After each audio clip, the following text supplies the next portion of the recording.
Hey everybody, and welcome back to Hard Ticket, the show where we go to the movies expecting a double feature, only to find that both movies are playing at the exact same time. So now we've got a hard ticket to choose between the two.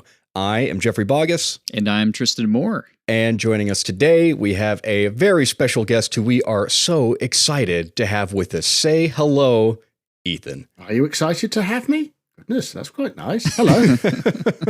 Do I seem excited? No, you do. You do. It's like being introduced by someone in a mid-40s radio show. It's fantastic.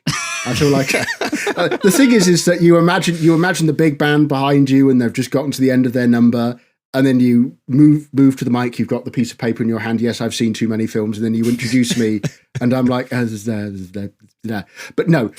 False modesty aside, thank you very much for having me, gentlemen. This is a real treat. I haven't done a podcast in a few months, and yeah, I was absolutely delighted to get the call for this. Of course. Yeah, we will get into why it's such an exciting matchup here in a second, too. But we're going to go ahead and kick off the show the hard ticket way. Tristan, will you introduce us to option number A for this week? Yeah, option number A is a movie that almost nobody listening will probably have seen, except for the three of us. But you should go see it, although you don't need to see it to listen to this episode. It's a 1921. That's right.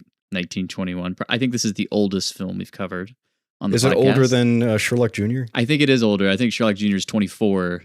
Okay. Wow. It's 3 years older. It's 3 years older. It's called The Phantom Carriage. It's a Swedish film directed by Victor Sjöström, I believe is how that's pronounced. Sjöström. Sjöström. Sjöström. Sjöström. You can just call him Victor. We'll know who you're talking about. Just call him Big Vic. Call him Big Vic. It's fine. Big Vic. Yeah. Big Vic directed this film. He also starred in this film. He plays a character named David Holm. The plot of The Phantom Carriage is that the last person to die on New Year's Eve is tasked by the Grim Reaper to drive around in the titular Phantom Carriage and collect the souls of the dead for an entire year until turning over at the end of, the next New Year's Eve. For the driver of the Phantom Carriage, one night is like 100 years on Earth. So if you get trapped into the Phantom Carriage, you are driving around for, I guess, 36,500 years, unless it's a leap year, and then it's 36,600 years. Terrifying, right? But 1921 wasn't a leap year. So basically the plot is that the David Holm, he dies. He's the last person to die on New Year's Eve. His old buddy happens to show up in the Phantom Carriage and says, hey, you're going to take over my job unless we go through a soul-wrenching retrospective of your life to get you to understand that you've just been a monster to everybody and now you need to redeem yourself, which, spoilers, this is a morality play, and at the end of it, he does redeem himself. He comes back to life. He does not have to drive the Phantom Carriage, and it's a bittersweet, melancholic, but still sort of happy ending. And we're pairing it with an absolute titan of the horror genre. Jeff, I will pass it over to you for option number B. Option number B is The Shining. You've probably heard of it, and you have most likely seen it. We would call The Shining on this show a blind spot if you haven't, so... The Shining is about Jack Torrance. Along with his wife, Wendy, and oddball son, Danny, they're tasked with upkeeping the Overlook Hotel for 5 months during its off-season in the winter. Jack, a struggling writer, looks forward to the peace and quiet, but quickly realizes that the hotel has other plans for him. Meanwhile, Danny comes to understand his clairvoyance and catches onto the Overlook's sinister wavelength just before it comes swinging at their door. Again, you probably know exactly what I'm referring to. Here's Johnny, folks. This is The Shining Carriage.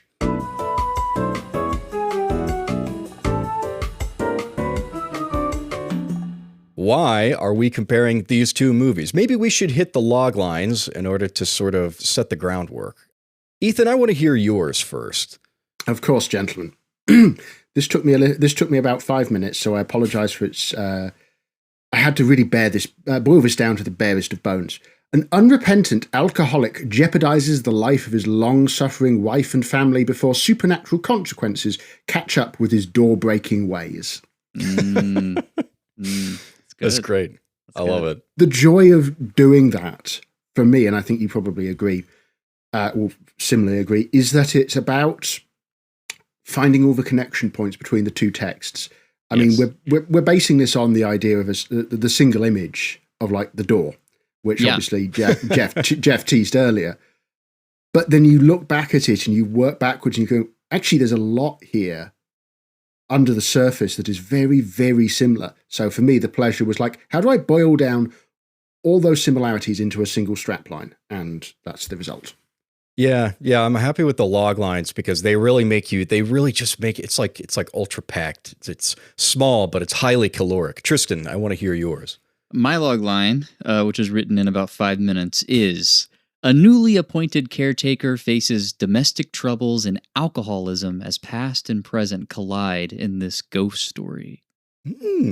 Okay. I did not mention the door breaking ways, which, Ethan, we saw your log line before getting on here, and I was like, damn, I should have brought that in. But that really is like you're saying, the image that connects these two films, the drunk husband bursting through a door with an axe to get to his wife and family.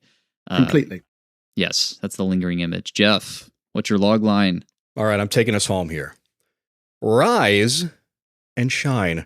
A selfish, alcoholic husband and father is just trying to do his supernaturally appointed duty in spite of one pesky element. A woman. He's already working the holidays. Quit busting his balls. That's my log line. Wow. You hit the patriarchal angle. That's where you're going. Yeah. Damn, you hit the misogyny hard in that one. I did. Yeah, well, rewatching The Shining, I think it hit me kind of hard this time around. Oh my God. It's insanely, it's not insanely misogynistic because it's a film that is critiquing it, but my God, yes. Jack Torrance. My God, that man. Misogynistic, a little bit of racism thrown in there, appropriately, like it doesn't take place on the 4th of July, but the 4th of July is sort of the taste that's left in your mouth at the end of The Shining. Yeah, that's the holiday aspect. I think both these movies take place in a holiday that sort of reflects a lot that has to do with the themes it's tackling. Well, they're both winter films as well. They are. Mm-hmm. They are both winter films. More explicitly, they are winter films. They're both set around the end of the year for both of them, Phantom Carriage explicitly, but then again, it's also the case that the reason that the Torrances are there is because they need a caretaker for the winter. For the Overlook, it doesn't open. It's like closed from about, September to March? It's a really long period of time because, as we see, the snow is just appalling. Yeah. So 20 feet. So there's a nice arc there included, I think. Yeah, and when you get to New Year's Eve, you're looking back at the whole year. In this case, you're looking back pretty much at your whole life. It's very A Christmas Carol coded, yes, in a way. It's super Christmas Carol coded, yeah. It is, but I was surprised at how much the Phantom Carriage calls forward to all these films that it inspired too. I mean, you can tell Ingmar Bergman was a huge fan of it. He actually features Sjöström in Wild Strawberries, which was the movie that I was getting the most from when I was watching Phantom Carriage. Like all the flashbacks, looking back in your life. Oh, and it's the same guy too. Wow. Didn't even make that connection while I was watching it. So you get that. And then also, Death playing chess on the beach and Seventh Seal. But of course, there was one scene in the Phantom Carriage that The Shining pretty much takes verbatim. I mean, you could call it like the reason I think I'm the one who suggested this matchup originally. And it's because I read this academic article by Danielle Callistra, which was talking about plagiarism, copying and things in film. And it used this scene as an example of, hey, this is like probably technically plagiarism, but the way that this direct scene is recontextualized constitutes like that famous saying, great artists steal, they do not pay homage. So I would like to comment on that actually, because as I mentioned to you gentlemen when we first met, I have the 2-book Taschen series on the making of The Shining. Yes. Now, I wasn't able to finish the second book, which is this, for reference, ladies and gentlemen, I'm holding up a giant faux leather-bound book in red for The Shining making of. This book is, including references, 910 pages. Oh, my God. And I have read through 461 of them. That's pretty good still. Yeah, I really plowed through it. And I'll be honest, it's a great book. If you love The Shining, you should read it. I mean, that's a very self-evident thing. But what came to mind was, when you were mentioning that, is I think Kubrick probably did see it and was recalling it subconsciously. And the reason for that is, well, actually King himself, because King includes a similar sequence in the Shining book, if I remember correctly. It's been a while since I've read it. But he apparently screened a great number of horror films when he was in the very pre-production stage, when he had just started reading the book and was like, I want to make a horror film. He went through a whole list of horror films and read a lot of literature, both academic and just general novels, as a way to understand the genre more. So I wouldn't be surprised if somewhere along the line, either he or King picked something up and sort of transmitted it by subconscious into what we now know as the iconic Here's Johnny sequence. Yeah, I guess we should say sort of what the scene itself is, because it's pretty self-explanatory in The Shining. Jack is busting down a bathroom door with an axe, trying to get to his son, Danny, and his wife, Wendy. In The Phantom Carriage, a similar thing is happening with the character David Holm. Now, David Holm is a lot like Jack Torrance, except he doesn't even kid himself into thinking that he's like a good father. He doesn't make excuses for himself. He just kind of is absent. Now, when he decides that he wants to come back around and basically just terrorize his family, he comes at them with an axe, and they don't want anything to do with him. And as soon as he breaks down the door, sticks his little arm in there and unlocks it from the outside, it's over. He doesn't do any. He actually just gives his wife a glass of water because she's like freaking out. So what a nice guy. But it's more chilling what he says to her, which is, it's not that easy to run away from me, is it? Yeah. Which is f***ing terrifying, because it comes at the end of Holmes. We can get into the characterization later, but the important thing about Holm is that he nurses a massive grudge against his wife for basically leaving him when he's been thrown in jail for various alcohol-related issues. I don't remember quite what gets him in jail. I think it's probably just drunk and disorderly. But she basically is like, while he's in the prison, understandably, she leaves. And like, I can't deal with this.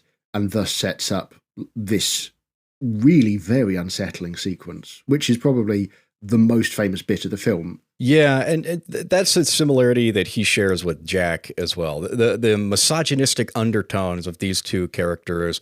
Undertones is probably a debatable label, but at the same time, Jack seems to blame everybody else for all the trouble he gets himself into. He injured Danny in the past by grabbing his arm too hard in a drunken rage, and his wife has never forgiven him for that. And he also blames his inability to write on his wife constantly poking her head in.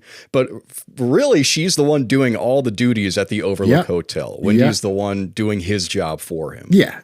And I think there is a case of, in both films, it is misogyny because it's resentment of women. They both resent the women in their lives in this incredibly intense way. Whether it's obviously Jack just like having no interest in Wendy, not even as like the mother of his child, or if it's David like just ruthless to Sister Edith as well in particular. Like that is a dynamic that needs to be discussed because it's so weird. That is a weird series of events, that. Oh yeah. I mean, Jack Nicholson's performance as Jack Torrance in this film, like he is just perpetually sarcastic and sardonic toward his wife in such a just a mean-spirited way until it eventually escalates to the actual violence and everything. It's like from the moment they're on screen together, he's just like condescending to her the entire time. And David Holm is as much a piece of shit as Jack Torrance, in my opinion, because he is like, he goes to stay at a Salvation Army station. One of the sisters, Sister Edith, actually buttons up his shirt and like patches it up for him and everything. And he wakes up the next morning and he's like, who did this for me and all this stuff? And you kind of think he's going to turn a new leaf and like thank her and everything. And she comes out and looks at him and just rips it apart. And he's like, I kind of actually liked it how it was all patchy before. I don't like that you fix it up for me. He's just it borderline comical in their cruelty. I think both these men are, because and the cartoonishness of their just cruelty. Jack Torrance at the end is calling himself like the big bad wolf, and he kind of reminds me of like Jim Carrey a little bit with like the crazy faces he's making. Oh yeah. But it's like grotesque. Yeah. It's grotesque in like this context. And David Holm is sort of the same. Like you could see that character in a comedic sequence and maybe sort of like laugh at what a jackass he is. But in this sequence, it's just brutal. It's just awful to watch. They're both, obviously I rewatched Phantom Carriage twice because I've seen The Shining so many times that it's like it's almost like sunk into my bones at this point. But the Phantom Carriage I've not seen in a while. And what struck me was just how brutal a watch it is in terms of like the emotional content is like these old melodramas really put you through the ringer in terms of like showing the worst possible behaviors. But it's also a film which is superbly acted and directed by Sjöström, and it adds a new dimension to it where it's not just the straightforward, booing at the villain. There's a lot more complexity to it, which makes it, I think, even more unsettling to watch as an experience. A momentary loss of muscular coordination. Few extra foot-pounds of energy per second. Run along and be saved. I'll be sure to come and watch. I feel like we buried the lead here a little bit. You are Dr. Ethan Lyon. You have your doctorate, your PhD in film studies, correct, Ethan? Yes. And your favorite film is The Shining. That is correct, yes. So... Way to call him out like that. Like you are a subject matter expert. No, I welcome the call out. I welcome the call out, frankly, because I suppose I am an expert. This is the film I've written the most essays about for classes. It's the film I've seen maybe the most. It's the one I've thought about the most. There's at some points, there's never not a week goes by where it won't pop into my mind in one way, shape, or form. Whether that's Nicholson, the Steadicam work, the soundtrack, particularly the score, I think is one of my favorites. The King versus Kubrick debate, whether it's just the simple architecture of the film, it's always there for me in the back of my mind. It's something that I think it affected me very strongly when I first saw it, and I've spent the last 13 years, I would say, trying to unravel why, and getting probably not closer to the reason why. I feel like the reasons that I've articulated in my only one review I've put up of The Shining on Letterboxd goes some way to articulate my love of it, but not quite far enough. I think at this point it's almost sunk into me as a totality, not as a film. It's become more than a film for me. And I can't really explain it. Well, you're not alone. I think in this. Can I call it an obsession? Is that too? No, no. It's. I mean, it's a fair thing. It is something which I return to over and over. Yeah. With a sort of not with a fixed perspective on it, because I'm always changing it in relation to who I am while watching the film. But I always find myself returning to it in one way, shape, or form. So yes, it is obsessive, I think, in terms of the psychological pattern. Yes, and I think it invites obsession. Ethan, before we've been prepping for this this talk for about a month, and you gave us a list of 5 films from the 1920s to go through, including The Fall of the House of Usher from 1928. I actually went back and read Edgar Allan Poe's original story. Pretty short. I recommend it to everybody. I have made my way halfway through The Shining. I watched a making of The Shining last night. I've become immersed in this labyrinth, in this hotel labyrinth, and it's really interesting to me the way that this film seems to grab a hold of people. I'm just curious because an interesting phenomenon around The Shining is this sort of conspiratorial bent, which maybe this is where we should start with this movie. I agree. There's this strange conspiratorial bent, and everybody, there's this phenomenon on the internet where people are like, I have a fan theory about a movie, right? I have the fan theory. And I'm like, I went to school for English and we all had fan theories. We called them interpretations, right? Like they were analyses of the text. But there is something a little bit different about a fan theory or like a conspiracy theory around a film versus an interpretation. And The Shining in particular seems to really inspire this like fervor, like the zeal in people who watch it, who see, Danny's Apollo 11 shirt and the little, American flag sticking out of Mr. Ullman's desk. And they're like, that's Stanley Kubrick referencing that he actually directed the Apollo landings.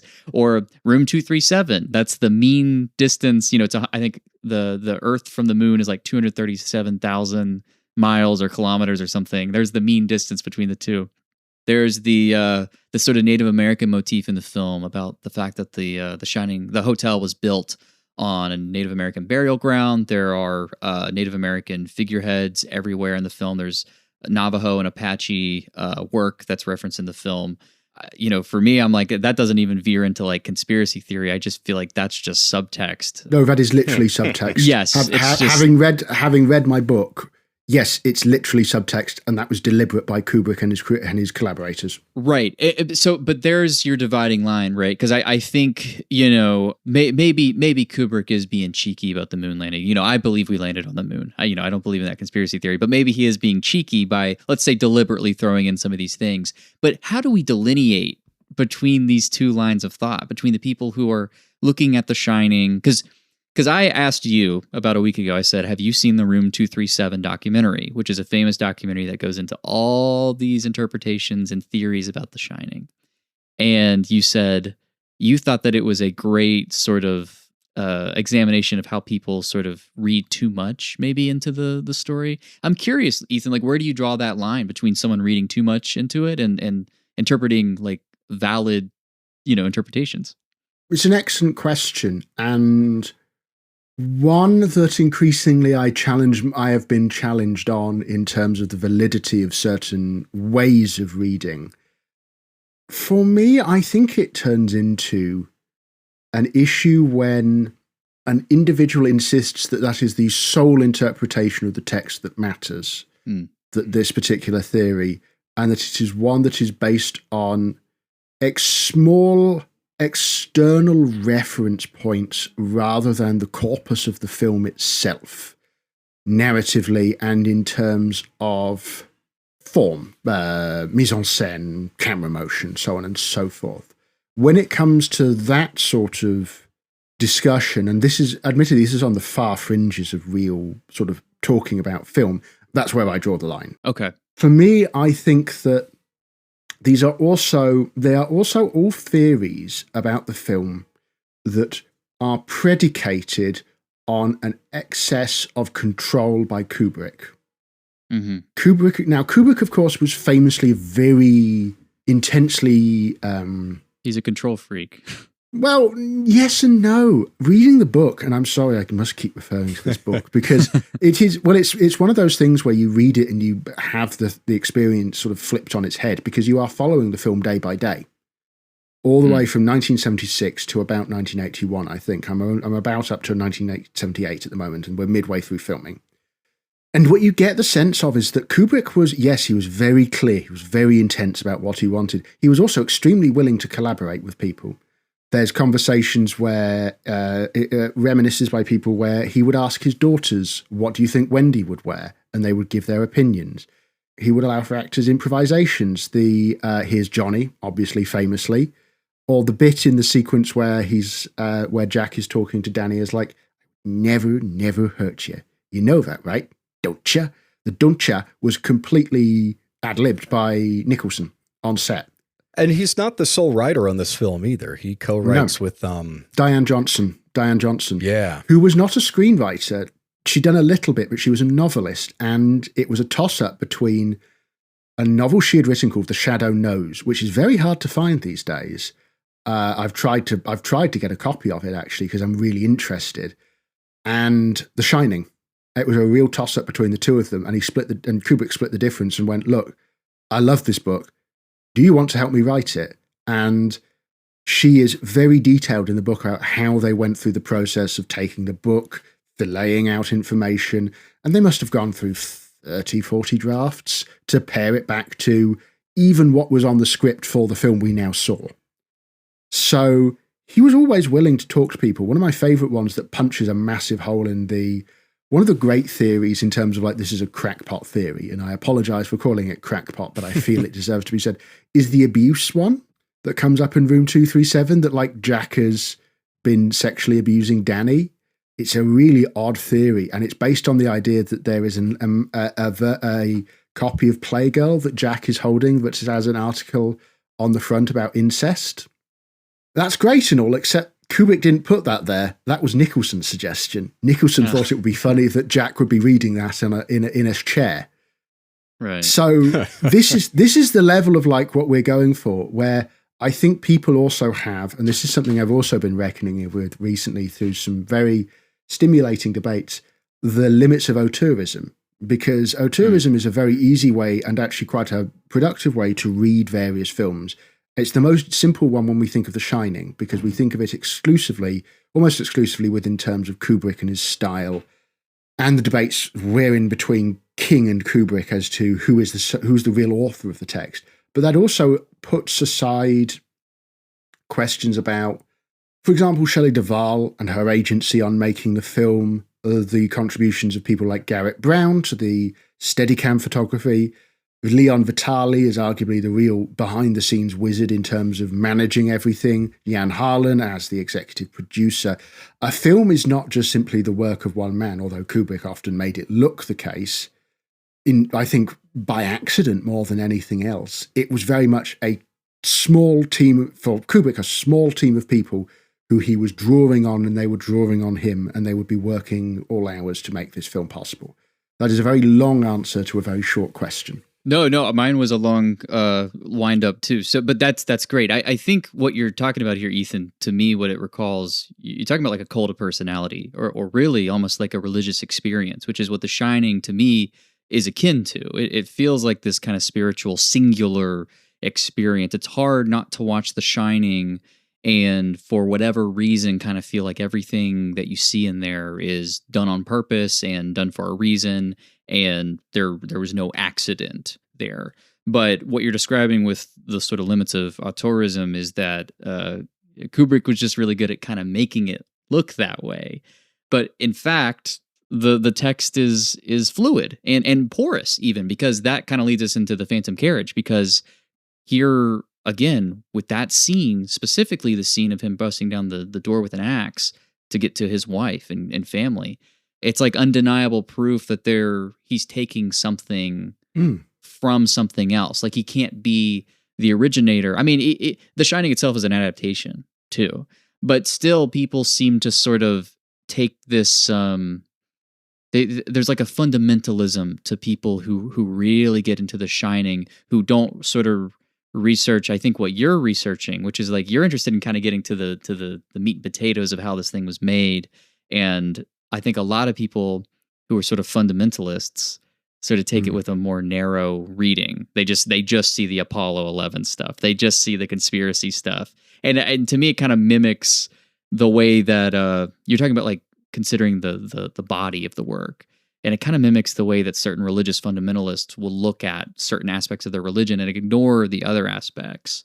And so maybe there's a clear demarcation there. So I was also thinking that. And then to add to that as well, I think what you articulate with The Shining is a spiritual, almost, I hesitate to say religious experience, because I think that term can be so easily cheapened by overuse. Sure. Is nevertheless, you are experiencing something with The Shining where you are, at least on some unconscious level, demanding an explanation to events that have not been expressed.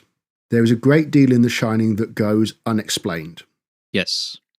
And that's not simply just narrative events. There are whole elements of how it's shot, how it's put together, setting, location, lighting choices that do not accord with our conception of horror traditionally. And I think that it provides a challenge, a quite significant challenge to film audiences, which then becomes a way of trying to intellectualize the experience, which then obviously produces these very profound responses wherein one may see it purely as this fundamentalist text, as you say, where it's about the moon landings, or it's about the Minotaur in the middle of the maze, or which incidentally is one of Kubrick's favourite myths, which is why it reappears in a lot of his films. Yeah. Or the Apollo 11, or whatever you may choose to use. Is The Shining scary to either of you? Ooh, that's a really good question. I will say my gut instinct is to say yes. It's unnerving. It's uncanny, I think. So I don't know. Maybe not scary. I don't know. But there is something kind of visceral about it. I know Kubrick wanted to capture a very similar feeling to Eraserhead, which itself is not a very scary movie, but it's dreadful. I think it just gives you like a knot in your stomach. And I think it's the opposite of fatalism in The Shining, right? So Jack was the caretaker the whole time, except he wasn't. I mean, Kubrick, I think, has been very vocal about the fact that Jack makes every choice to wind up with his fate. And he could at any point not make those choices. So I kind of want to talk with you guys a little bit about redemption, because that is a big contrast between these movies. Did your mother ever say that to you? That I would hurt you? No, Dad. You sure? Yes, Dad. David, I see that I no longer need to grieve for you. David Holm in The Phantom Carriage gets another shot. He's Scrooge waking up on Christmas Day. I didn't miss it. He gets to run to his wife and cry, break down and cry, show real tears of remorse about the epiphany he's had later in his life. Jack does not cry. Jack freezes to death in the hedge maze outside. So one thing that I think makes The Shining more why people would consider it a horror movie is the killing, the violence, the killer chasing you. Even though it is unconventional, there is still a convention to it. Whereas Phantom Carriage is a harder film to classify. People call it fantasy. They call it horror. They call it all these sorts of things. And David Holm is not necessarily irredeemable in the sense that he's trying to kill people, but he is an abuser.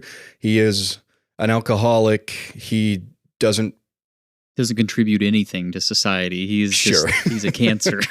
He's literally causing disease. Yes, literally spreading tuberculosis. Which I'd actually like to begin by unraveling Jeff's question by going back to the source material a little bit, which I think is an important element of both films and how we may define them. Now, Phantom Carriage is based on a novel of the same name. In Swedish, it's Kärleken, or Thy Soul Shall Bear Witness, as the other name it was given, which is a fabulous name. And it was written by Selma Lagerlöf, who was the first woman to win the Nobel Prize, which is not anything relevant, but it's just a really interesting little tidbit for if ever you had a quiz night. In literature, specifically. In literature, yes, precisely. Thank you for that one. I keep forgetting there's other Nobel Prizes. And it was a novel written, I think, in some case to highlight TB as a sort of an epidemic. Yeah. So you have there was very much a social reform element inherent in Lagerlöf's writings and sort of interests. Being a good person, ? I suppose that's a very, very broad way to state it, but also the dangers of sort of uncaringly spreading TB, which was a massive killer through the 19th and early 20th century. I mean, there was a very clear message there that, shall we say, The Shining does not need, or was not built with an interest in, where it was for King, it was more about telling this story about psychic repression, psychic powers, a ghostly hotel, his beloved alcoholism, because that occurs quite a lot in his work. So I think we have something to consider there in terms of original intent, and then how the filmmakers took it, and then how audiences have received it as well. Yeah, Kubrick in the movie puts to rest the idea that it's all in Jack's head pretty much, because there is one pivotal scene where he's locked in the freezer and Delford lets him out of the freezer. And it's like, oh, there's no other explanation for that. So it is very much like you got to take this at face value, but that doesn't mean you can't track a character's real decisions through all of it. I agree. One more thing before we go into that. There are a lot of deleted scenes from The Shining, one of which is Delbert on the other side of the door, opening the door for Jack. So I think that puts even further to rest the conception that it's all in his head. There is something in the Overlook. But I also think that's another way to talk about redemption in terms of who affects you, who aids your redemption, who drags you down. Yeah, no, that's a great transition. I think we talked about Kubrick last year. We talked about Dr. Strangelove in conversation with Failsafe, which is a more earnest movie, I would say, or it has more of an ideology behind it, whereas Strangelove is an incredibly cynical movie. And you look at the character of Jack Torrance, and he has no redemption. He is chasing his family with an axe. Like, he eventually crosses that threshold. So Kubrick is once again just kind of really torching this character. This is his fall. It's his tragedy, really. Now, the character of David Holm, the movie comes out in 1921. You get a lot more of an evangelical America, or evangelical mainstream audience that's eating. I actually don't know what the vibe was in Sweden at the time when this was made. I want to say it was definitely Protestant. Okay, yeah. Maybe Lutheran. I think it was Lutheran, yeah. That makes a lot of sense to me. I mean, it's the world is a lot more religious 100 years ago than it is now today. A lot of people have declared God dead. Now, this movie is not taking place in a time when God is dead.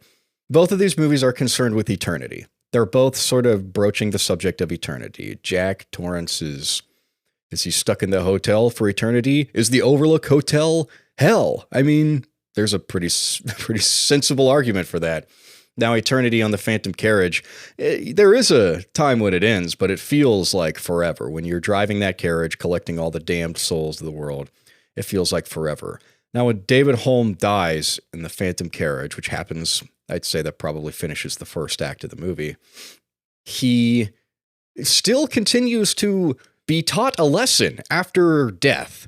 And that's sort of like, that's where the idea of eternity, like all these religions that believe in the afterlife and your eternal soul, what's the point of eternity if not to facilitate change like that? That's something I get from the Phantom Carriage. I mean, at the end of the day, whether he died or whether it was a dream or XYZ, David Holm gets a second chance. Does he deserve it? That's not for me to say, but I don't personally have that kind of mercy in my soul, I don't believe. But he gets it. And I think the movie is trying to say he is going to change now that he's had that experience. We've probably moved past that point as an audience where we're so willing to forgive people for these kinds of flaws, but we've also moved past the religious approach where you give people grace and grace and grace. You give them the same amount every time, not more, not less. And it's one of the things in the Phantom Carriage that I was really staggered by, because Ethan, I watched 3 out of the 5 movies that you gave me and Tristan to watch. And good innings.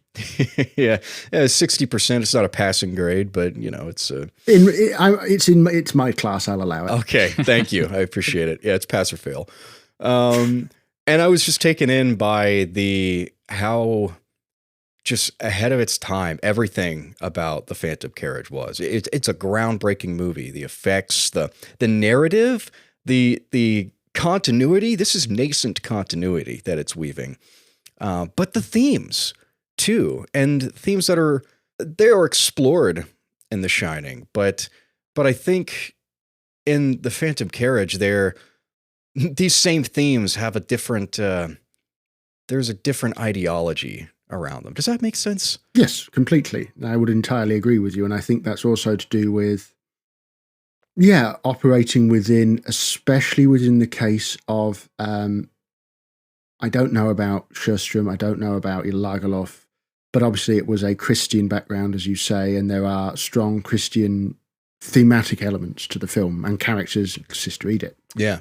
For Kubrick, who was, I believe, as King put it, an existential atheist, It was the case that these questions were sort of eyebrow raises of incredulity at the potential for it, which is also why I think that, as you said, Torrance really doesn't get a shot at redemption. He could stop at any point, but he chooses not to, for whatever reason. Maybe the social structure isn't there inherent within the idea of being given grace, and he is just sort of slunk into a certain nihilism at this point about his worth and what really exists.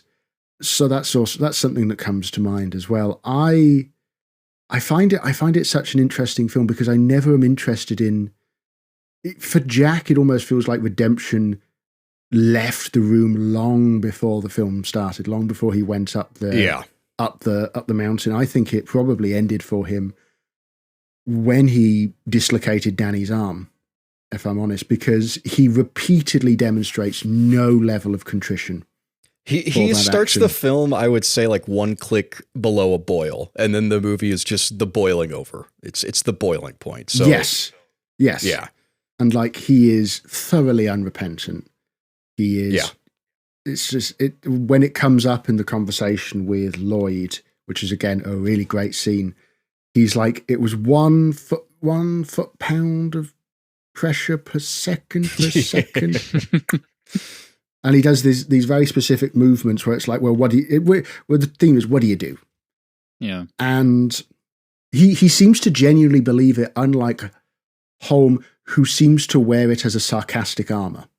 There's a scene in The Phantom Carriage where Sister Edith approaches Holm at a church when he's sitting with another guy, and she tries to get him to come clean and give himself to God. And the guy next to him, Holm looks at him and he says, yay, go get your soul saved. I'll watch from the sidelines. And then he gets up and he leaves, and he does. And Holm just kind of sits there for a second, and it irises in, not all the way.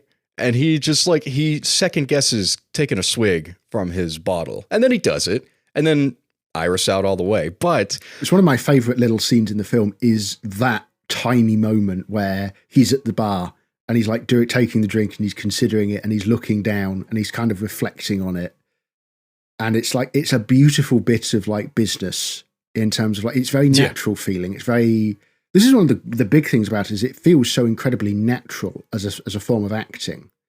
It doesn't feel like a conventional silent film, which would have been far more melodramatic. This is a lot more naturalistic, small motions, quite simple hand gestures. Again, caught in this style that Sjöström has in the Swedish films, which I've seen a few of at this point, where it's often quite sort of the camera's quite far back, and you see a lot more of the character in the frame, moving and sort of interacting. And obviously, that was a issue to do with the size of the cameras. They were bloody massive, and they were really cumbersome. But at the same time, it was a way for him to get this really beautiful image and sort of these actions and motions in play.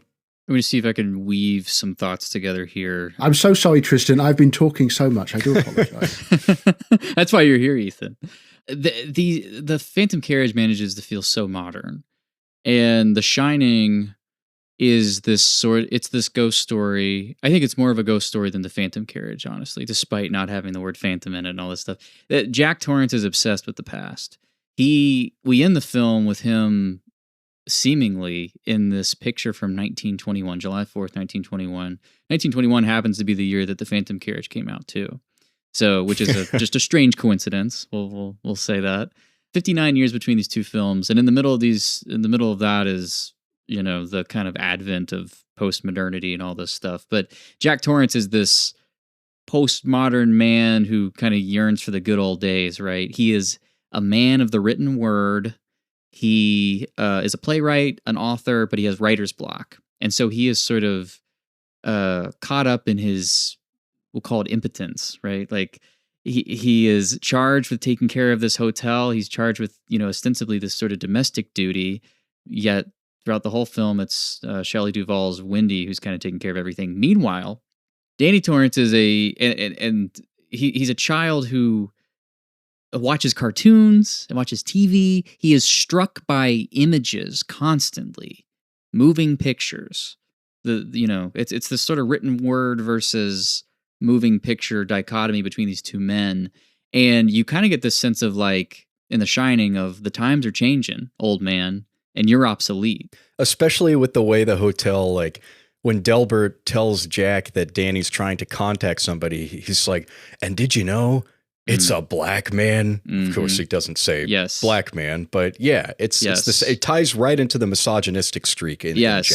Oh yeah, and the white man's burden and all this stuff. I think what's interesting about like the Phantom Carriage, you have all these formal innovations in The Shining. You have the Steadicam, you have this sort of floaty camera that really communicates like the space you're in and makes it feel so uncanny and unnatural and haunting. The Phantom Carriage, I think it's probably most well known for two formal innovations, right? You have the double exposure effect of the actual carriage coming in, which is great. You even get a scene of it for the smartasses in the group who are like, well, what if someone drowns to death? Does the Phantom That's exactly what I thought. It was like the second scene. It's like, what if somebody dies on the moon? And is it going to show up on the moon? And it does. It goes to the moon, picks up Stanley Kubrick, leaves. Yes, it's great. So it's all about like sort of connecting like the material realm with the spiritual realm. It's like, oh, they're just overlaid on top of each other. There's a porousness there. And I think it's reflected itself in the narrative, which is a non-linear narrative. It's amazing. You get to David Holm in the graveyard, and he's like, let me tell you a story about my friend George. And he starts talking about George. And then you get a flashback within the flashback. Yeah. It's doing all this, Kane's 41? So 20 years before Kane, you're getting these complex flashbacks and double exposure and everything. There's a porousness to the narrative that I think it's very interesting to me. And it sort of reflects like I wrote in my log line, like it's past and present kind of meeting in both these stories. And it kind of adds this element of tragedy to David Holm's story when you know where he's going to end up, yet we're going flashback within flashback just to see him continue messing up.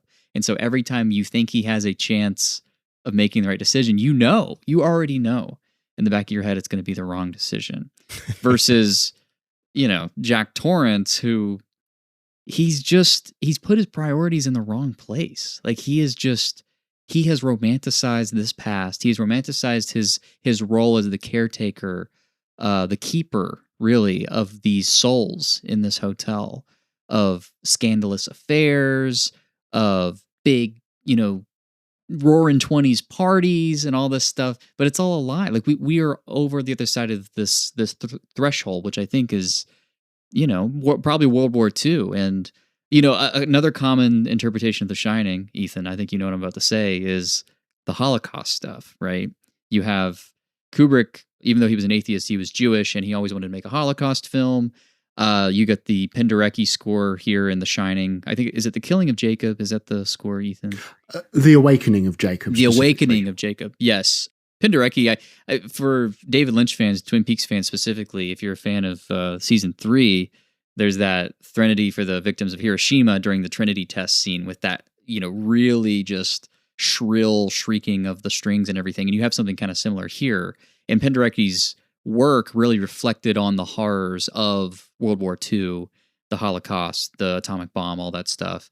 And it's like once we've crossed that threshold, you can't just go back. There is no porousness in The Shining. It is all about trying to move forward. It's a brutal and deeply unsettling process.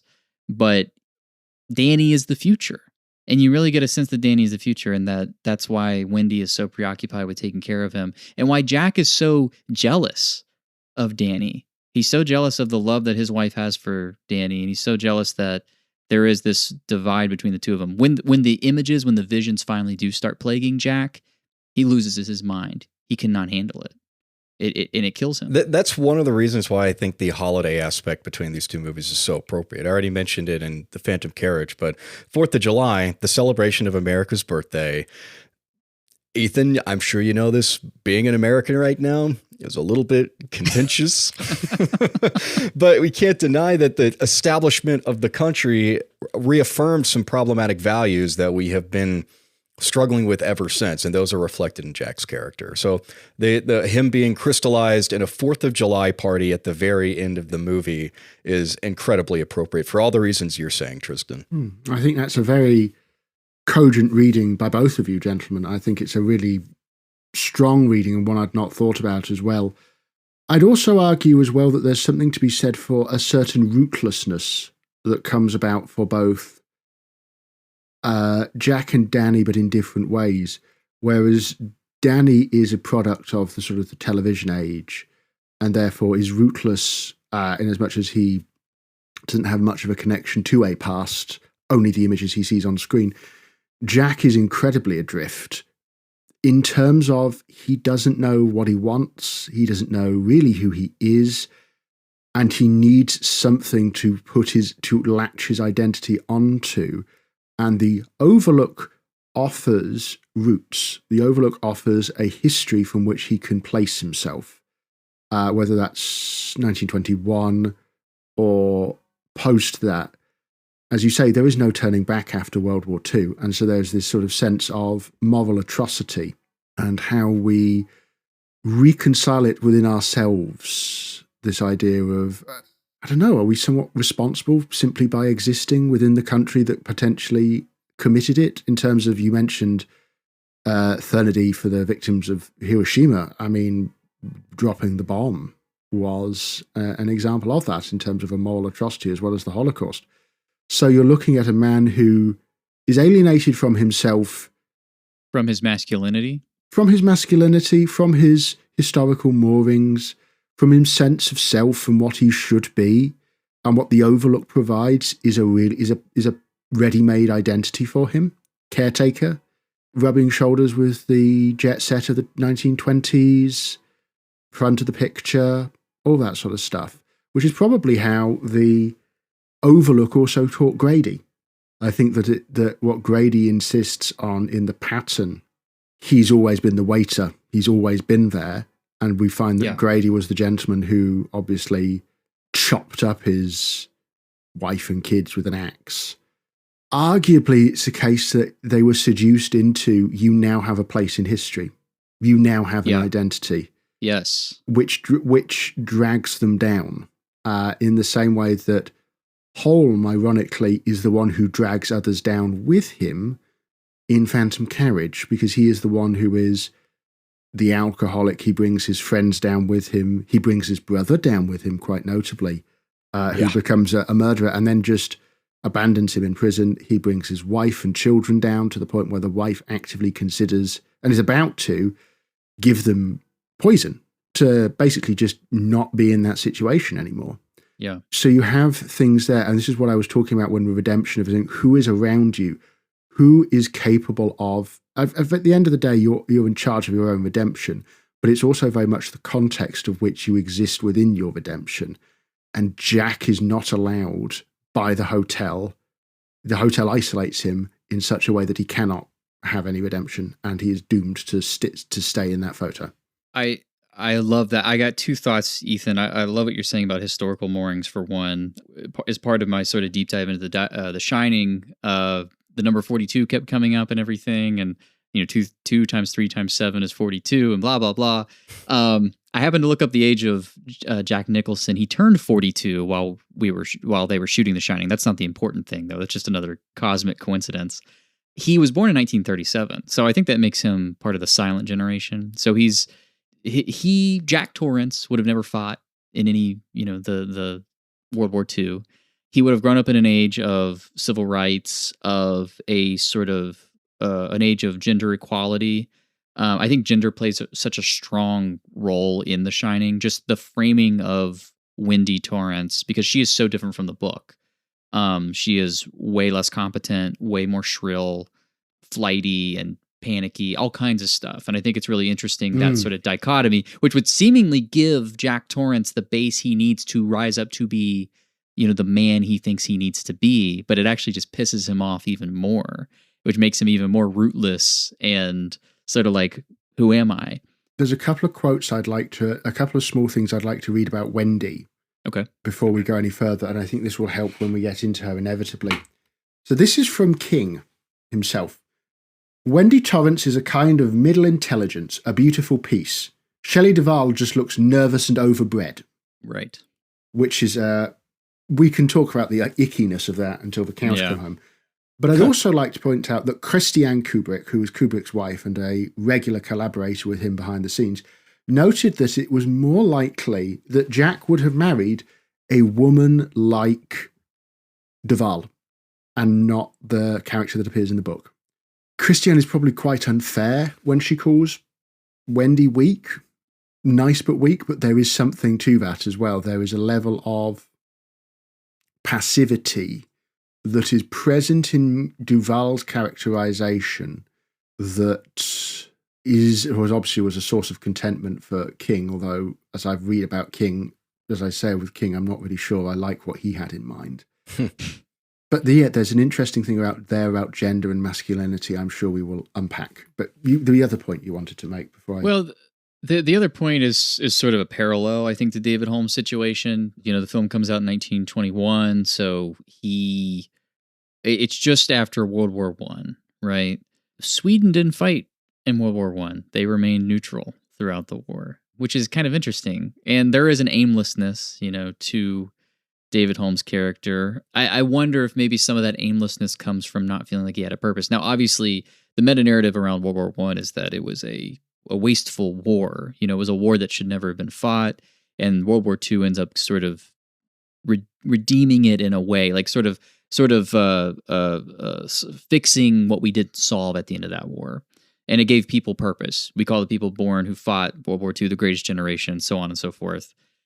Sort of an interesting, I guess, parallel between the two characters is that neither one got to fight in combat. They weren't in war during times where they were born or were young men around like prominent wars. And I think if we're kind of talking about masculinity and talking about like the advent of postmodernity, the bomb and all this stuff, and just sort of the times changing, the turmoil of the early 20th century, I feel like that's an important context for kind of understanding David Holmes' character, at least in the context of relating him to Jack Torrance. But I like what you're saying about Wendy Torrance too. I do think that's probably fertile ground for us to get into because we've sort of skirted around here a little bit. I said, I'm not gonna hurt you. I'm just gonna bash your brains. I'm gonna bash them right the in.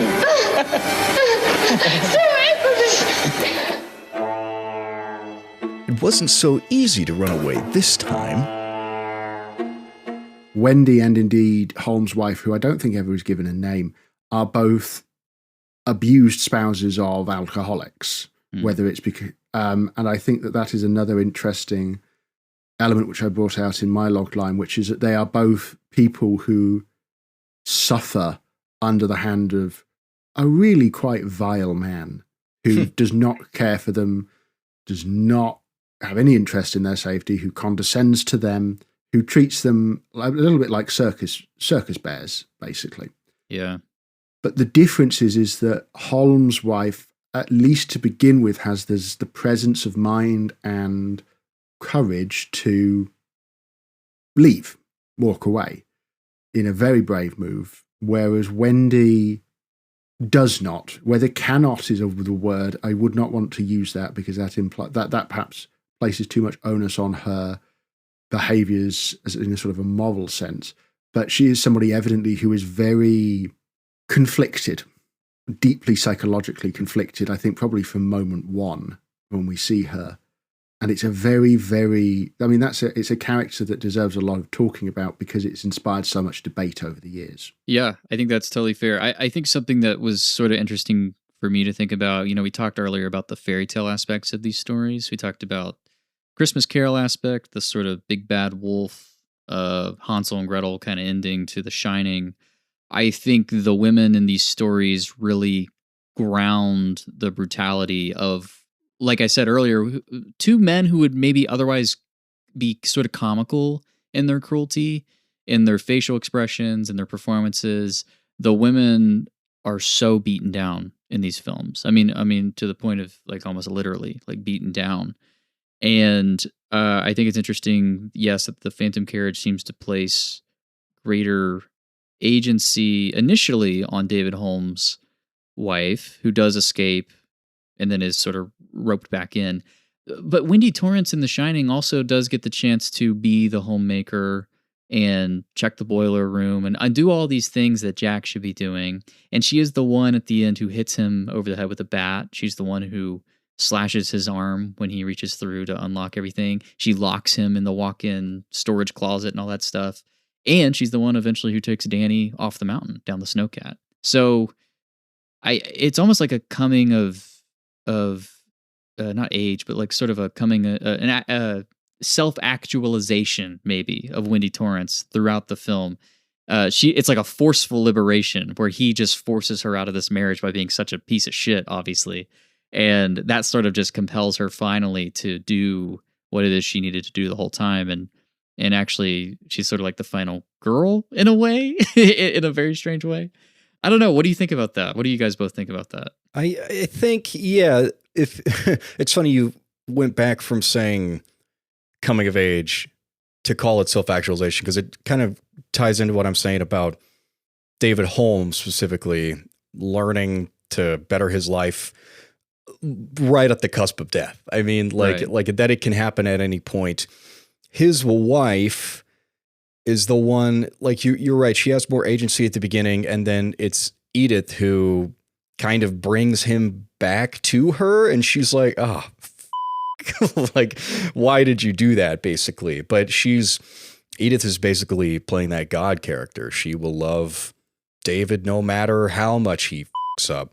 That, I think, is sort of the fundamental difference between The Phantom Carriage and The Shining. It's that self-actualization, that sort of postmodern idea of helping yourself in The Shining and taking responsibility for your choices, versus The Phantom Carriage, which is belief in a higher power. And you can use that to better yourself, but it does sort of end up excusing your actions sometimes, which is funny because David Holm never excuses his actions, though. He knows he's a piece of shit, whereas you have Jack Torrance talking it out with Lloyd at the bar, being like, well, yeah, I did hit him, but, you know, it could have been different. But, you know, what was he doing throwing papers around anyway? But, like, he's doing mental gymnastics, and you get to see Jack Nicholson very entertainingly externalize those. I think that you've also articulated something here that's worth considering, which is about consequences of actions. Which is that Holm operates largely without knowing the consequences of his actions until he is presented with them by the driver of the Phantom Carriage, who, it's fair to say, is an old friend of his, and arguably somebody who probably Holm put into alcoholism, which is, I think, an interesting element, is that the friend actively goes back. I mean, it's pure luck, obviously, that it's him who will become the driver of the Phantom Carriage. But there's the line near the end of it where the friend goes, "David, I see. I no longer need to grieve for you." So there is a level there of he is part of an interconnected web of consequences and social interactions, which I think, if The Shining is postmodern, it does so by also demonstrating that sort of like postmodern society and sort of this end of the century societal malaise, where a lot of those social bonds have frayed or broken, and we are increasingly atomized within the rooms and the groups we operate within. I think it's telling that it's a film that often works as a series of circles. It's about people walking in circles, and there's and usually alone. So there's this level. There's this level to it of we are walking permanently alone in this social atmosphere, and as a result, we do not see the consequences of our actions. I would also point you to the fact that during the final sequence, I don't think we see Jack and Danny in the same frame together. They're often running in circles around each other, and Wendy is doing entirely her own thing, wandering around the hotel, also succumbing to hysteria and seeing everything within the hotel. So you've got this interesting sort of subtext here about disconnection and sort of disconnection from social bonds. and responsibilities that I suppose you could also link to gender in terms of Wendy is having to do all these very different things entirely alone because her husband has completely neglected his duty. Yes. I like, God, yeah, I love what you said about I think you said walking alone, in a social setting. I mean, the liminal space of the Overlook Hotel is, it is the classic example of a liminal space. So much of the camera work in The Shining is following a character behind them, or the character sort of being pulled by the camera as it follows in front of them, or to the side. You're almost in the walls as a ghost, sort of watching these characters do what they're doing. So there is this sort of eerie, you're alone, but you're not alone. There's an uncanniness to it. And at the core of The Shining is the shining ability itself, which is this sort of radical ability to feel things from the past, but also hear the thoughts of others and communicate with others wordlessly. I mean, it's very intimate. It is sort of the exact opposite of the atomization you're talking about, the alienation you're talking about. It is that there's that tension between those two forces. I think that ties into something I said earlier about the Phantom Carriage and the sort of porosity of the material world with the spiritual world, the overlay of the two. To an extent, though, and I would remind you, as I'm sure you're probably aware, that the rider of the Phantom Carriage and Holm can't interact with the real world. And the entire point is that Holm must be released from the Phantom world in order to make conscious change. He is effectively stuck behind a mirror, wherein there is no such mirror within The Shining. It is an entirely, as you say, porous universe, wherein the ghosts of decades past come to visit people like Jack and influence events directly. So I think there's something there as well to perhaps be articulated. Yeah, and even you mentioning mirrors. I mean, mirrors come up a lot in The Shining. There are tons of mirrors, and it feels like every time Jack Torrance is on screen, it feels like there's a mirror close by, and there he is, sort of pulling him out of his own body in a way, sort of separating his soul.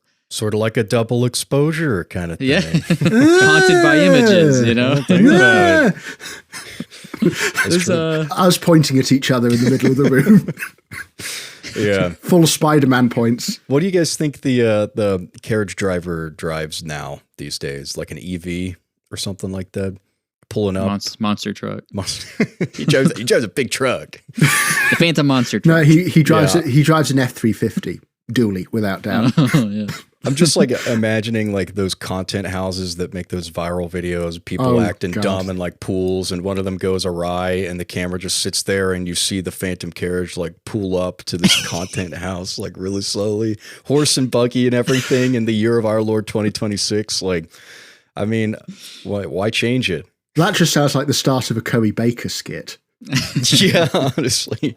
I could see Curry Baker doing that as a skit for New Year's. I think that's a good idea, damn it. It's funny you bring up Curry Baker. I always think of Corey Barker and Kane Parsons in the same conversation. We were talking to you a few weeks ago planning for this matchup. You were talking about Backrooms, how it's basically just the subtext of The Shining made text, which it's true. And Tristan, you said, the original liminal space, here we are running in circles again. And I mean, there also, as I was saying then, but I think I've articulated it in a couple of reviews more recently, but I also think it's probably just interesting to mention it now, is the idea that The Shining is arguably the grandfather of all modern horror because it is predicated on two things. One we've already articulated, which is disconnect and the conception of social bonds being absolutely frayed to the point of we are operating as atomized individuals going round in circles. And secondly, the emphasis on walking and duration as an integral part of the horrific experience.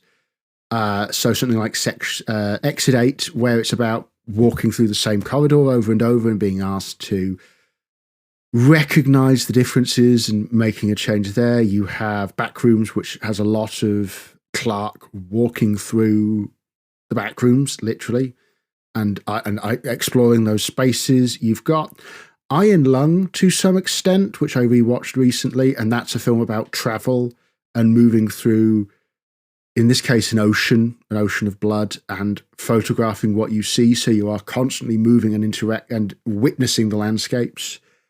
There's this real emphasis recently, and I think it's something to do with this malaise we experience as very disconnected individuals around, is our motion worth it? Is our motion doing anything to really advance us? What have we lost? What are we hoping to regain from our movement? And is movement a will to action at all?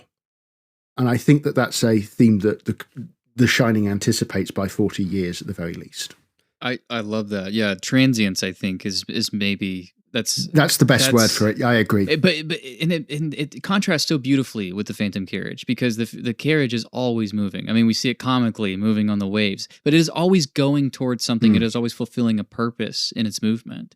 It's not aimless. It's not. I mean, but it's almost burdened by the purpose that it has. So it's like two ends of the extreme here. It's stuck in liminality. I mean, that's all, like, that's what transience is. When you're like, we measure distances in time. It takes me an hour and a half to get to Tristan if I leave from Morgantown to get to Pittsburgh. Like, and when I'm in there, I'm not visiting anywhere. I'm just on a road, which is a liminal space, textbook. It's a space designed to get me from one place to another. That's kind of what our society is built around now, which is just how to get us places. No loitering. No loitering. I mean, there's two things to be brought in mind here. There's also the concept of the no space, which is by a French philosopher whose name has completely escaped me. But the basis is it talk about locations like an airport hallway or a supermarket or a shopping mall, basically places that do not appear to be really inhabited by anybody. They do not have traces of life there. They are just simply extant spaces designed for passing through and not really noticing. And it's arguable that we've moved into a world where we have far more of those than actual personal spaces, and there's a sort of a disconnect that comes from there. And part of that as well is the third space, which is obviously the idea of places of leisure that do not have anything to do with simple sleep, consumption, or work. And obviously the talks about these being removed from especially Western and sort of UK and American places in particular, is a relevant sort of subject here as well. There's this level of like, there is no purpose because there is no real space to be in. We are always constantly shuttling from one place to another with no real purpose in mind. Whereas with the Phantom Carriage, it's constantly moving, but it has a clear purpose every single time, which is a very disturbing purpose and a very soul-crushing purpose, but it's a purpose nonetheless. Yeah. The machine of death. Yes, basically, it's a death machine. Well, it's not even that, really. It's because death happens by, I mean, we see people drowning. We also see a person killing themselves.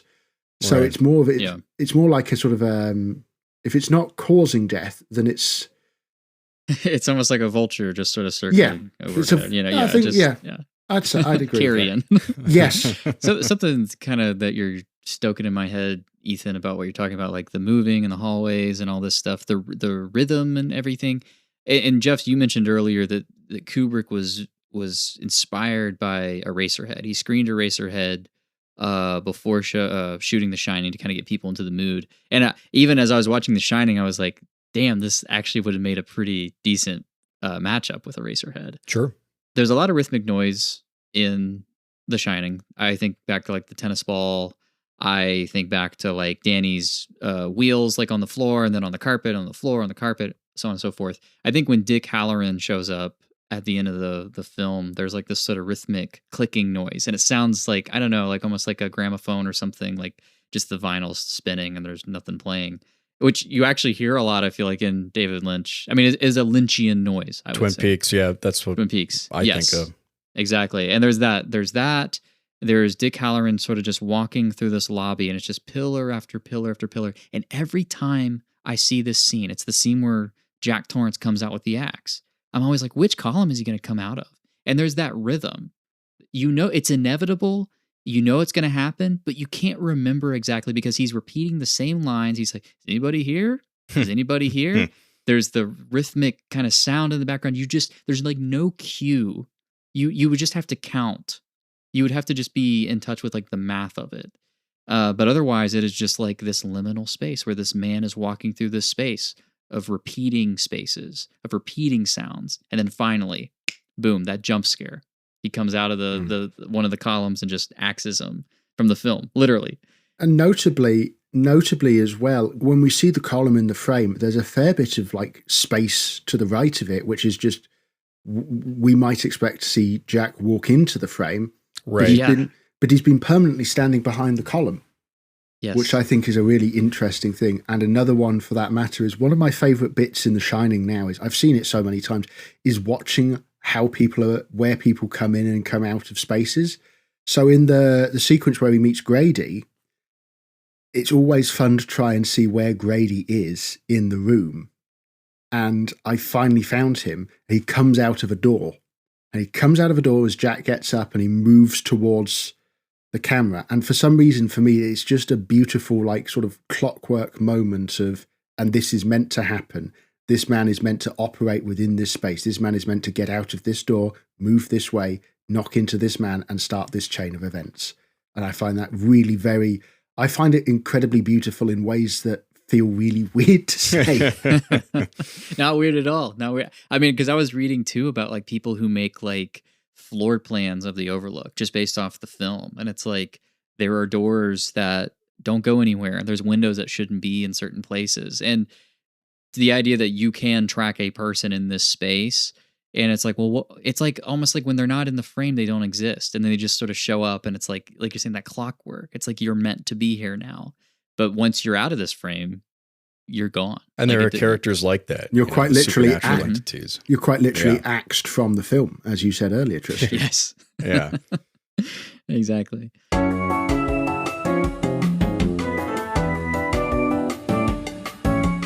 When I first knew of The Shining and I knew the plot, it kept me up at night because there were so many things that didn't make sense. It was the true horror of the unknowable. And Kubrick, to be fair, made this film deliberately because he had always wanted to make the scariest horror film of all time. That was a goal he'd made right back from childhood, but he especially thought about doing it from about 1966 onwards. And it is a horror film, for me, that is no longer scary, not in a negative way, but because it's become almost, effectively because I feel I have almost become part of the Overlook's scenery. I feel like I know those corridors so well. I know those tapestries so well. I know the photos. I can start to quote the film quite well. And especially Torrance, because Jack Nicholson's performance is just so distinct that there is an element of sort of performative to it. So it's not a scary film for me anymore. It's a weirdly comforting film. And it's a film I return to not as a sort of like I want to scare, but it's more of I wish to have the world ordered in a appropriate manner for me. And I found it very funny. I was trying to explain to having a conversation with somebody about the importance of fantasy and what the appeal of fantasy is. And what I focused on, being me, was the rules and the formatting and the sense of order and clarity that comes from it, which apparently is not how a lot of people see fantasy. But I also think that's how Kubrick saw horror. I think he saw horror as a series of these very... I think he saw horror differently to pretty much everybody else. And what he created was what he thought was the most horrific film ever, which it isn't for me anymore. But I like the fact that it's this incredibly distinct expression of what could be horror, which is arguably other people. Yeah. Hell is other people. Nice. Well said. I love that. Yeah, you've been seduced by the Overlook, Ethan. You've always been there. I'll be honest. I think from the moment when I saw that helicopter shot move across that wooded island and the Desiree starts playing by Wendy Carlos, Carlos became to be honest, a lifelong fascination was Carlos's music from that and electronic music in general, as well as actually sort of that mid-century classical compositions, Bartók, Penderecki, Ligeti. I think I had the impression I was watching something great. I had the impression that something deep was sinking into me. And I think that I have been trying to chase what that was ever since.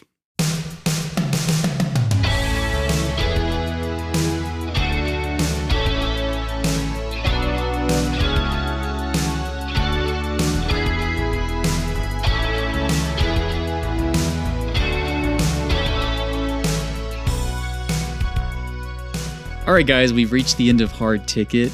Dr. Ethan Lyon, it has been an absolute pleasure. Your expertise, your eloquence, you were just so well read on this thing, and I had so many questions to ask you, and I'm so glad to get your perspective. But, of course, Hard Ticket, it's not just about the nuance, folks. It's about picking a black or white decision. And so now we need to know where our hard tickets are going to go. And I think for today, Ethan, you're going to be the first one to decide. Are you going to pick The Phantom Carriage or The Shining? Surprise us. I am actually going to surprise you. I think I'm going to go and see The Phantom Carriage. Okay. All right. Whoa! That is a big surprise. Are you serious? Yes. Because I was thinking about it. Let's put it this way. I was thinking about it for a long while, and I thought I was just going to go, well, naturally, it's The Shining, because I've seen it so many times. And then I was having this conversation with you, and it occurred to me just how that I've seen The Shining 7 or 8 times now, which for me is a lot. And I've seen it on the big screen. I've seen it in open mat. I've seen it on a small screen, on an iPad, on a wall. There is sometimes, I think, only a certain amount one can do when watching one's favourite film. There is a certain amount where you cannot simply repeat it for the sake of repeating it. You have to approach it. For me, at least, it's like opening a Bible, I suppose, or opening a book. There's a certain level of, you need a favourite book. You need to find the right moment for it. You need to find it a reason to come at it from a new perspective. Now, when you gentlemen mentioned The Shining and The Phantom Carriage as a double bill, for me, that was a new opportunity. Not because I had seen it in the cinema already, but it was the first time I'd ever had to talk about this on a podcast. Never done it before. Not in any of the podcasts I've done, and I've done podcasts since about 2020, on and off. So I think for me, this was that opportunity. But I think The Phantom Carriage is something I don't know as much about. And I think there's a part of me that wishes to move forwards by exploring something different, shall we say. And I think that there is more I can learn from The Phantom Carriage at this point than I perhaps can learn from all of my understanding of The Shining, although I will finish this Taschen book on it. So I think I would like, so I will have one for The Phantom Carriage, please. Oh, I love it. I love it. You're moving forward by moving backward, and you surprised us. And it once again was a considered and articulate opinion. So thank you, Ethan. Thank you. Jeff, I'll toss it over to you for your hard ticket decision. Yeah, Ethan, I'm also going to choose The Phantom Carriage, actually. I just took off my glasses.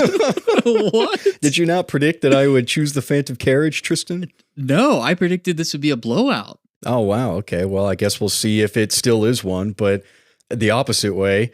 A lot of the same reasons you're saying, Ethan, I've only seen The Shining twice, including yesterday morning, which I watched for this podcast. And then I watched The Phantom Carriage last night.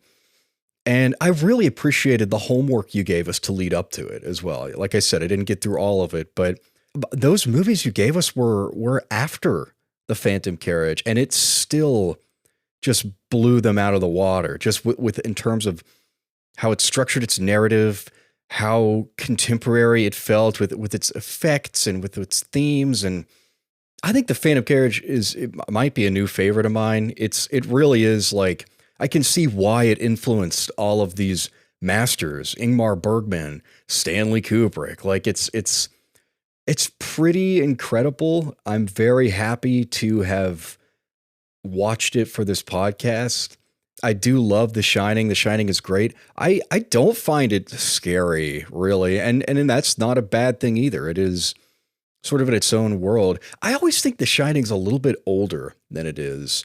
And I think about, Tristan, the conversation we had about Halloween and the Panaglide and everything, how they started using, stable cameras before The Shining. But The Shining really just kind of revolutionized it. It gave audiences a way to explore the Overlook in such a fascinating and new way.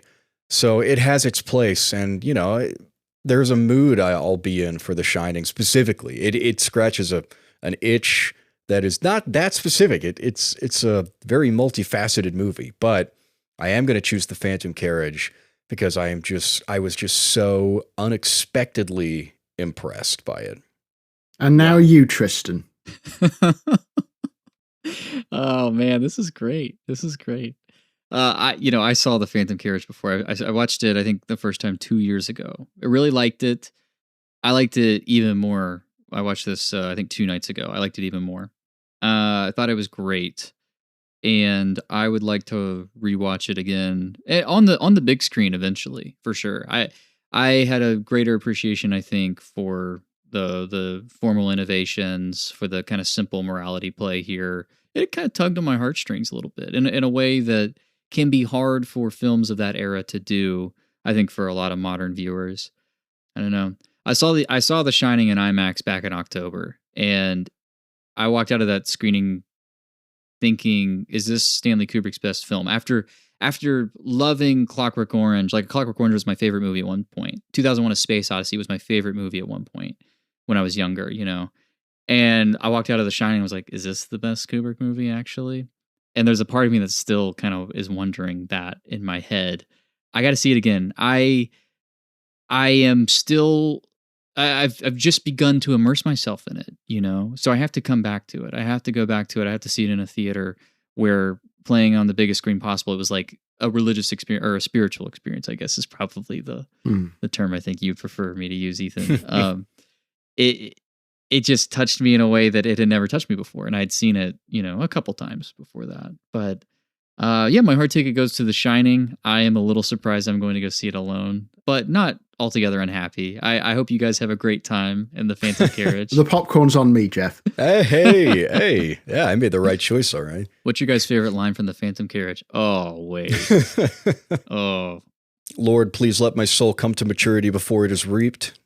Classic. My favorite inner title. David, I see I shall no longer need to grieve you.